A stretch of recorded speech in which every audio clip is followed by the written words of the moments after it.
بالکل صحیح. اچھا، ہم نظام تعلیم کی اگر ہم بات کرتے ہیں تو سکارا ایک تعلیمی سسٹم متعارف کروایا حضرت جی رحمۃ اللہ علیہ نے.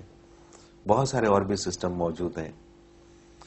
کیا فرق کیا ہے، کیا اہمیت، کیا خصوصیت ہے سکارا سسٹم میں، یہ جو تعلیمی نظام ہے سکارا کا، اس میں اور دیگر جو سسٹم ہے ان میں؟ اصل میں اس وقت کے جو ہمارے حکمران تھے جنرل ضیاء الحق صاحب مرحوم، ان کے ساتھ اس شعبے پر حضرت جی کی گفتگو ہوئی نظام تعلیم پر. تو انہوں نے عرض کیا تھا کہ ہمارا جو نظام تعلیم ہے یہ ہمارا بنایا ہوا نہیں.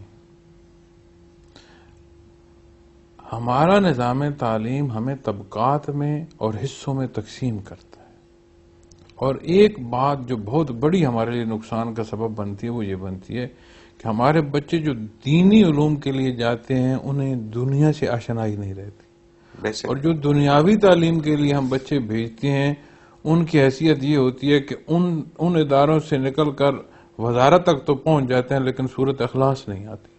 بے شک بے شک. تو آپ ایسا امتزاج رکھیں کہ جو بچے کی عمر کے مطابق فقہی ضروریات ہیں وہ اسے تعلیم دی جائیں، اور وہ تعلیم جو ہے وہ ہمارے جو مروجہ نظام تعلیم ہے اس کا حصہ ہو.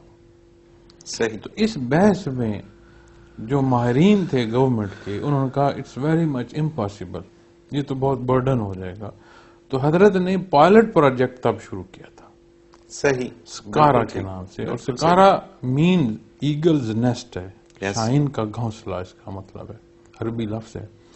تو حضرت نے اس کا جو ہے بنیاد وہ پائلٹ، اور پھر جنرل صاحب نے ہی آ کر، پریزیڈنٹ صاحب نے ہی آ کر اس کا افتتاح بھی کیا تھا. اور یہی ان کے یہ الفاظ بھی تھے کہ مولانا بہت اچھا کام کر رہے ہیں، حضرت صاحب بہت شعبے میں کام کر رہے ہیں، میں چاہتا ہوں کہ گورنمنٹ اس میں ان کی مدد کرے، لیکن اپنے اقتدار میں نے واحد پرسنالٹی ایسی دیکھی ہے کہ یہ ہم سے مدد لیتے نہیں ہے. پھر اللہ کا کرنا دیکھیں کہ پہلے سال میں ہی راول پنڈی بورڈ کی پہلی دونوں پوزیشنیں اسی ادارے نے لی.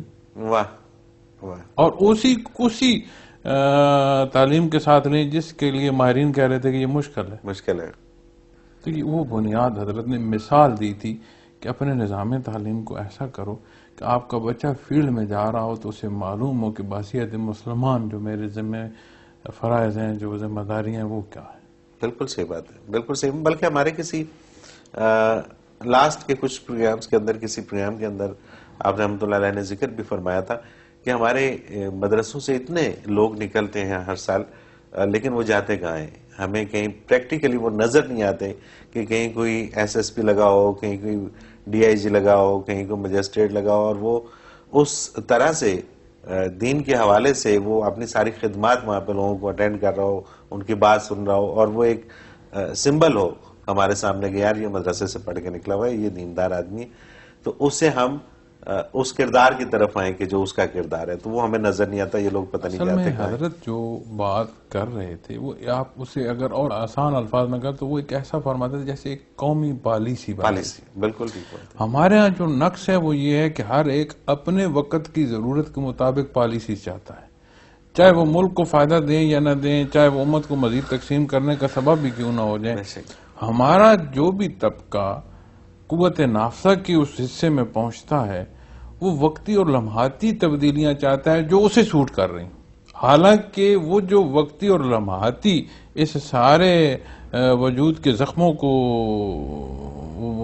اپریٹ کا، وہ الٹیمیٹ انہیں بھی نقصان دیتی ہیں. سمجھ تو آ جاتی ہے لیکن وقت گزر چکا ہوتا ہے.